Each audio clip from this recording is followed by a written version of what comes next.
See what it looks like without the top light. That looks kind of crazy, actually. Yeah, I don't love that.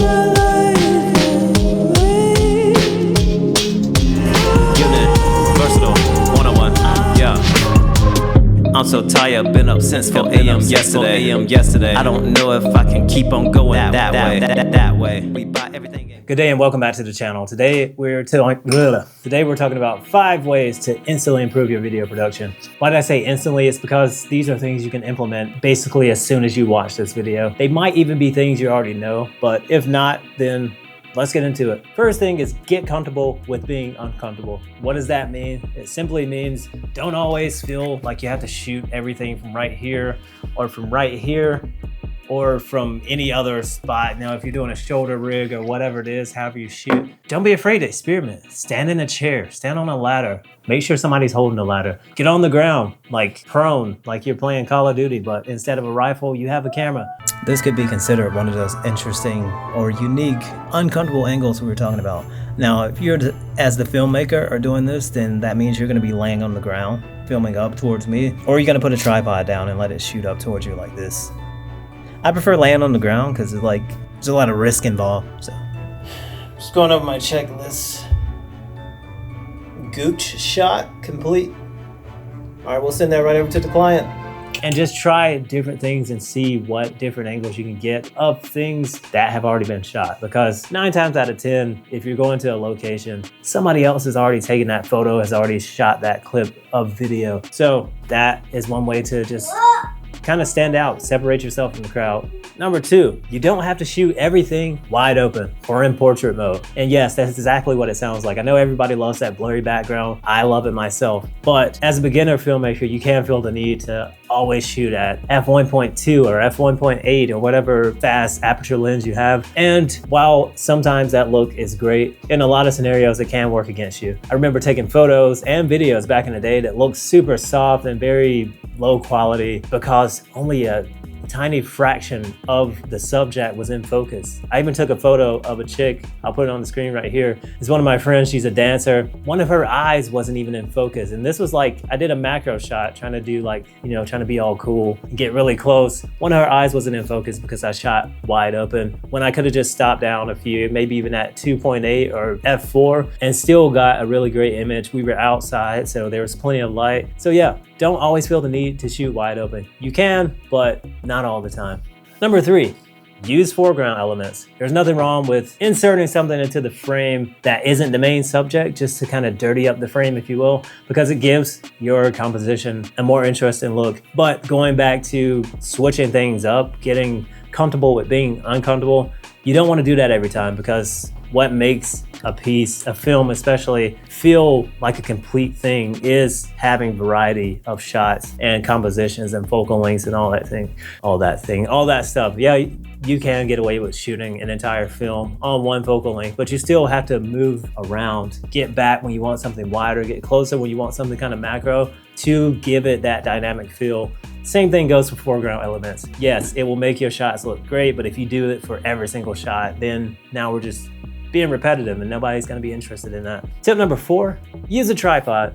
I know that tripods are boring to most people. Everybody wants a gimbal when they first start out because they want to do all the sways and the floaty, whatever gimbals. I don't know what gimbals do. The stabilized shots, whatever. Yeah, that stuff. Gimbals are awesome. I'm not saying don't ever get one. I'm not saying that you don't need one. I mean, I've managed to get by without having a gimbal for my first 5 years as a full-time hybrid shooter, photo and video. Tripod is something that I should have bought day one. And like even right now, this wouldn't be possible if I didn't have a tripod. So it's just a great investment and it helps you focus more on good compositions, on what's in the frame. It helps you get creative. You can point it straight up in the air. I like to do that if I'm surrounded by trees or buildings because it just is a cool look. It's kind of a vibe. So yeah, tripod is kind of your best friend. I've seen films shot entirely on lock valve shots, tripod, monopod, whatever.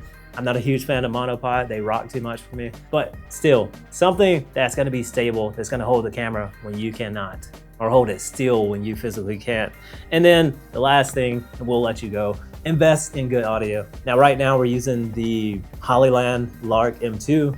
it's decent. It's not like the greatest thing ever, but it's way better than the onboard audio on the camera. If I were to unplug this audio would get really bad. Just to prove a point, this is what it would sound like if I wasn't using good audio.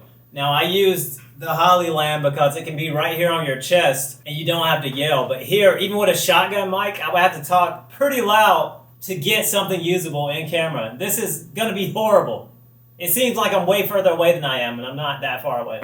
And starting out, I didn't have audio. I just used the onboard audio, in-camera audio, thought I was killing it. Get in post, it doesn't sound great. Like, it's not the worst thing. If you have like music and you're just using it for ambient audio, it's fine.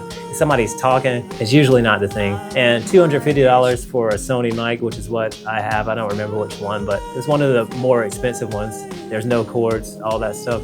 Seems like a lot, but at the end of the day, once you've made the investment and used it and seen how good it can be and how useful it is in productions, then you start to feel like, hey, that was money well spent. And yeah, just get some good audio.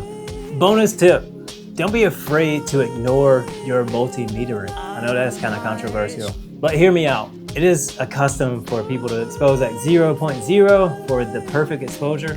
But what I've noticed when I watch movies, like the movies that people love, is that they're not afraid to let the shadows be shadows and let some of the highlights kind of be blown out sometimes. And for cinematic exposures, sometimes you go lower on the ISO. That's all I'm saying. Because multimetering is going for the whole picture. So if there's something that's really bright, it's probably still gonna be telling you that you're over, even though your subject probably already looks perfect at that point. But yeah, that's it. Those are your 5 quick tips on how to instantly improve your video production game. Some of these can be used for photography as well. So do with it what you will.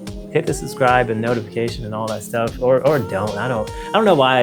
I know that most people want to keep reminding you. Y'all know it's there. Y'all know what we're trying to do here. So it's free. That's all I can say. That's all I have for you. Thank you, and we'll see you next time. Unit, versatile, 101, yeah.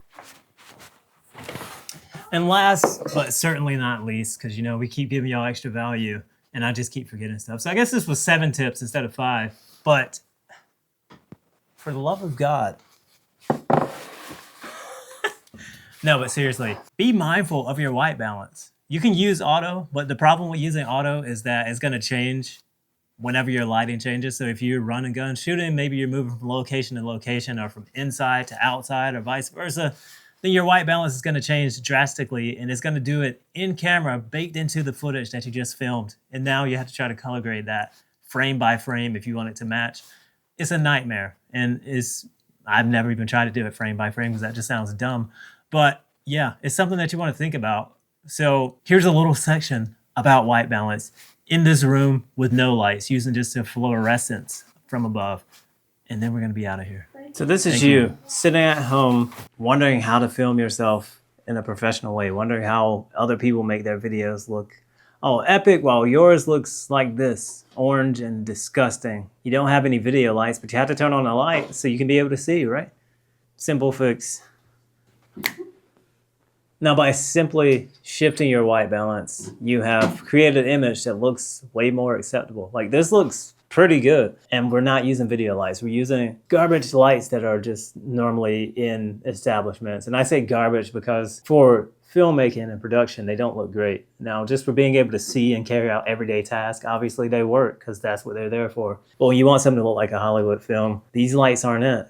But if you take a second to adjust your color temperature to something more acceptable for the space, it's gonna be crazy because right now we're at 2800 where it's usually super blue in normal lighting conditions. So maybe you won't even think, hey, we should go this low, but my rule of thumb is to go as low as you need to make it look natural. And that's it, simple and plain. All right, we're up out of here. Stop being trash. And leveled up your video production.